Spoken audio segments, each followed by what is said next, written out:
ವಂಚನೆ ಅಪಹರಣದ ಆರೋಪ ಹೊತ್ತವರನ್ನ ತಲೆ ಮೇಲೆ ಹೊತ್ತು ಮೆರೆಸುತ್ತಿರುವ ಬಿಗ್ ಬಾಸ್ ಪ್ರೇಕ್ಷಕರ ಅಪೇಕ್ಷಾ. ಮತ್ತೊಬ್ಬರ ಖಾಸಗಿ ಬದುಕಿನ ಮೇಲಿರೋ ಮನುಷ್ಯನ ಸಹಜ ಕ್ಯೂರಿಯಾಸಿಟಿಯನ್ನ ಬಂಡವಾಳ ಮಾಡಿಕೊಂಡು ಬಿಗ್ ಬಾಸ್ ಕಾರ್ಯಕ್ರಮವನ್ನ ಜನ ಬೈದುಕೊಂಡು ನೋಡುತ್ತಲೇ ಬೈಯುತ್ತಾರೆ. ಇಂಥ ಕಾರ್ಯಕ್ರಮ ಈಗ ಕನ್ನಡದಲ್ಲಿ ಮುಕ್ತಾಯದ ಹಂತಕ್ಕೆ ಬಂದು ತಲುಪಿದೆ. ಜನಮನ ಗೆಲ್ಲುವಲ್ಲಿ ಕೂಡ ಯಶಸ್ವಿಯಾಗಿದೆ. ಆದರೆ ಇದೇ ಸಮಯದಲ್ಲಿ ಬಿಗ್ ಬಾಸ್ ಮನೆಗೆ ಹೋಗಲು ಬೇಕಿರುವ ಏನು, ಯಾವ ಆಧಾರದ ಮೇಲೆ ಬಿಗ್ ಬಾಸ್ ಸ್ಪರ್ಧಿಗಳನ್ನ ಆಯ್ಕೆ ಮಾಡಲಾಗುತ್ತದೆ ಎನ್ನುವ ಚರ್ಚೆ ಶುರುವಾಗಿದೆ.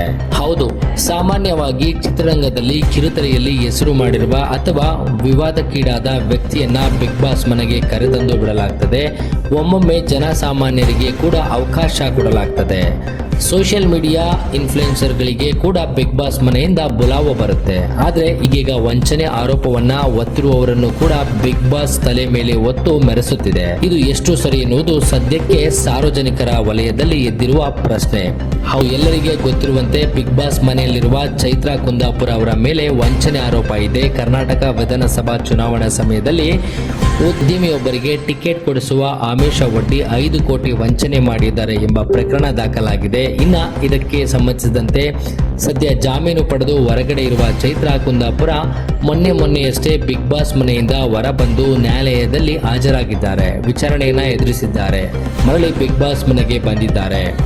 ಈಗ ಬಿಗ್ ಬಾಸ್ ಮನೆಯಲ್ಲಿರುವ ಮತ್ತೋರ್ವ ಸ್ಪರ್ಧಿ ಮೋಕ್ಷಿತಾ ಪೈ ಕೂಡ ಜೈಲಿಗೆ ಹೋಗಿ ಬಂದಿದ್ದಾರೆ. ಜೈಲಿಗೆ ಹೋಗಿ ಬಂದವರೇ ಎಂಬ ಅನುಮಾನ ಅನೇಕರನ್ನ ಕಾಡುತ್ತಿದೆ. ಬಾಲಕಿಯನ್ನ ಕಿಡ್ನಾಪ್ ಮಾಡಿ ಆರೋಪ ಮೋಕ್ಷಿತಾ ಅವರ ಮೇಲಿದೆ.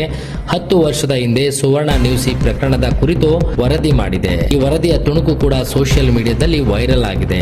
ಈ ಪ್ರಕಾರ ನೋಡುವುದಾದರೆ ಮೋಕ್ಷಿತಾ 2014ರ ಆಸುಪಾಸುನ ತನ್ನ ಬಳಿ ಟ್ಯೂಷನ್ಗೆಂದು ಬರುತ್ತಿದ್ದ ಬಾಲಕಿಯನ್ನ ತಮ್ಮ ಬಾಯ್ ಫ್ರೆಂಡ್ ನಾಗಭೂಷಣ್ ಜೊತೆ ಸೇರಿ ಅಪಹರಿಸಿ 25 ಲಕ್ಷಕ್ಕೆ ಬೇಡಿಕೆಯನ್ನ ಇಟ್ಟಿದ್ದರು. ಆ ನಂತರ ಮೋಕ್ಷಿತಾ ಆಲಿಯಾಸ್ ಐಶ್ವರ್ಯ ಮತ್ತು ಅವರ ಸ್ನೇಹಿತರು ಪೊಲೀಸ್ ಬಂಧಿಸಿದ್ದರು.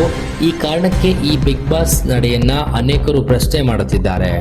ಹೀಗೆ ಚೈತ್ರಾ ಕುಂದಾಪುರ ಮತ್ತು ಮೋಕ್ಷಿತಾ ಇಬ್ಬರ ಮೇಲೆ ಆರೋಪ ಇದೆ ಮತ್ತು ಅಪರಾಧದ ಹಿನ್ನೆಲೆ ಇದೆ. ಆದರೂ ಕೂಡ ಬಿಗ್ ಬಾಸ್ ನಲ್ಲಿ ಅವಕಾಶ ನೀಡಲಾದ ಹಿನ್ನೆಲೆ ಅನೇಕರು ಈ ಮೂಲಕ ಸಮಾಜಕ್ಕೆ ನೀವೇನು ಸಂದೇಶ ಕೊಡುತ್ತೀರಾ ಎಂದು ಬಿಗ್ ಬಾಸ್ಗೆ ಪ್ರಶ್ನೆಯನ್ನ ಕೇಳುತ್ತಿದ್ದಾರೆ. ಸೋಷಿಯಲ್ ಮೀಡಿಯಾದಲ್ಲಿ ಇದೇ ವಿಚಾರಕ್ಕೆ ಸಂಬಂಧಿಸಿದಂತೆ ಚರ್ಚೆಯನ್ನ ಮಾಡುತ್ತಿದ್ದಾರೆ.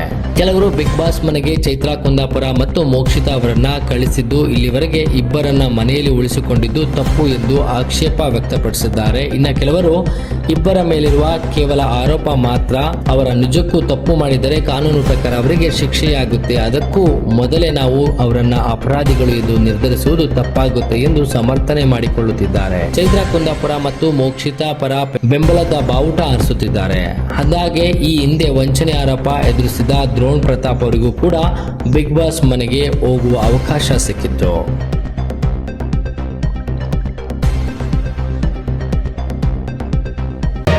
ಮತ್ತಷ್ಟು ಸುದ್ದಿಗಳಿಗಾಗಿ ನೋಡ್ತಾ ಇರಿ ಪಬ್ಲಿಕ್ ನ್ಯೂಸ್ 24x7. ಇದು ಸತ್ಯದ ಧ್ವನಿ.